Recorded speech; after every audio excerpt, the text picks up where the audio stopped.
सदगुरु की प्यारी साथ संदेश परमपिता परमात्मा की बड़ी रहमत का प्यारा अवसर मिलता है सत्संग में। इस दिव्यवाणी सत्संग में मुख्य रूप से पधारे हमारे पूज्य संत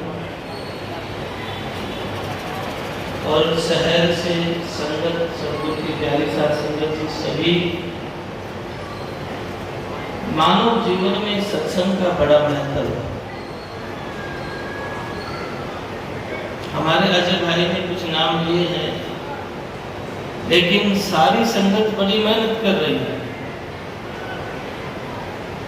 सत्संग के समान कोई भी वस्तु नहीं। हमारी चित्त वृत्तियां जो हमारी मनोदशा भ्रमित हो गए, हम दुनिया के सत्संग को याद दिलाता है कि ये तेरा घर नहीं है, तेरी असली दौलत क्या है। मालिक के नाम की बंदगी, मालिक के नाम का सुमरन। लेकिन आज हम अज्ञानता के वशीभूत होकर राम नाम की दौलत को छोड़ करके यदि मंदिर गुरुद्वारे जाते भी हैं तो कामना और स्वार्थ की भावना बहुत सारे लोगों की होती है। केवल परमात्मा को पाने की मांग जिनके हृदय में हो, उनका जीवन सार्थक होता है। मैं कई बार कहता हूँ, दो भावनाओं से जाते हैं मंदिर में या गुरुद्वारे में पूजा पाठ करनी पड़ जाए तो दो भावनाओं से। या तो कोई मांग होती है, पुत्र हो जाए, नौकरी लग जाए। दूसरा भय होता है, नहीं गए तो भैंस दूध ना देगी, कहीं ऑफिस में काम ठीक से ना चले। जबकि हमारे संतों ने इससे कुछ अलग बोला है मंदिर जाने के लिए। उन्होंने कहा है आप दर्शन के लिए जाइए, ना तो भय की वजह से जाना, ना मांगने के लिए जाना। केवल आपके हृदय में प्यास है दर्शन की, मांग है दर्शन करने की, तो क्या होगा? आप उस वास्तविक दौलत को समझ पाएंगे। दर्शन के लिए जाओगे तो आपके हृदय में भाव भी होगा, चाव भी होगा, आपकी मनोवृत्तियां भी ठीक होंगी। केवल मांग होगी दर्शन की। और जिनके हृदय में हरि दर्शन की प्यास है, उनको दुनिया की और दौलत की जरूरत नहीं है। राम नाम से बड़ी दौलत दुनिया में हो ही नहीं सकती। और उन्हीं लोगों के साथ सूक्ष्म अनुभूतियां होती हैं, ये भाव होता है, मांग होती है दर्शन करने की। सदगुरु की प्यारी सत्संग जी जब मैं आया तो बड़ा प्यारा शब्द गा रहे थे, नर जन्म अमोलक होया है। ये अनमोल जीवन है, मानव जीवन। दुनिया की किसी भी दौलत के बदले मनुष्य शरीर नहीं मिलता। और मनुष्य शरीर की तो बात ही छोड़ दो, हम एक श्वास भी नहीं ले सकते। एकांत में बैठ करके, आप डॉक्टर हैं, आप प्रोफेसर हैं, साइंटिस्ट हैं, आप बिजनेसमैन हैं, आपने दुनिया भर की बड़ी से बड़ी दौलत कमाई होगी, लेकिन एकांत में बैठ करके इस बात के लिए विचार करना, क्या चलते वक्त एक श्वास आपकी दौलत का ले सकते हैं? दौलत के बदल लिया जा सकता है? सारी जीवन भर की कमाई के बदले एक सांस ले सकते हैं? अपने आप से धोखा मत करना, अपने अंतरात्मा से पूछना, ले सकते हैं? नहीं लिया जा सकता। परमात्मा ने दिया वो कार्य, तेरे काम न आवे रमता सेती लागरे,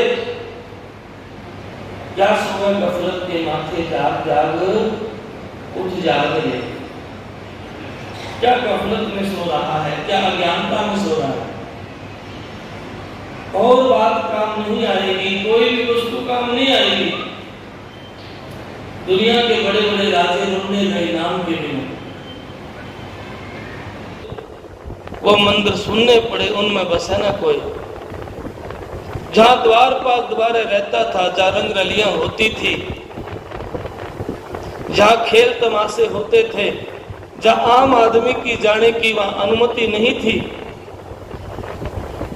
आज वो मंदिर खाली पड़े हैं, आज वो बिल्डिंग खाली पड़ी है, वहां कोई रहने वाला नहीं है। और स्वामी नित्यानंद दयाल कहते हैं, नित्यानंद कितको गया कोई ना लेवे नाम, कोई नाम भी नहीं लेता, ये पंछी कहां से चला गया।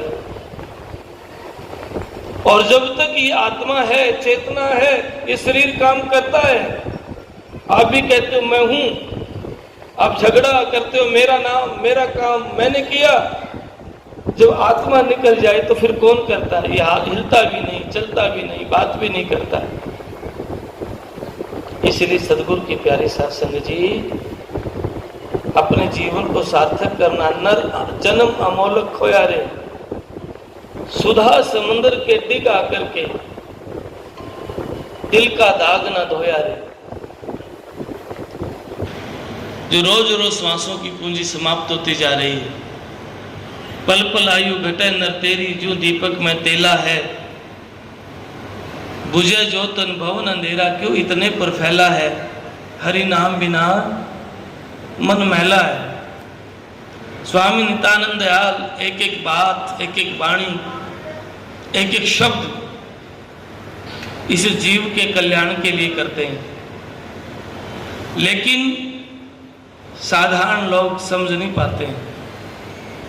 शब्द सैन सतगुरु की पहचानी, पाया अटल सुहागरे, नित्यानंद महबूब गुमानी, प्रगट पूर्ण भागरे। एक माता ने तोता पाल रखा था। सदगुरु की प्यारी साध संगत जी, वो माता सत्संग में जाती थी हर रोज। तोता पिंजरे में था, पिंजरे से निकलना चाहता था।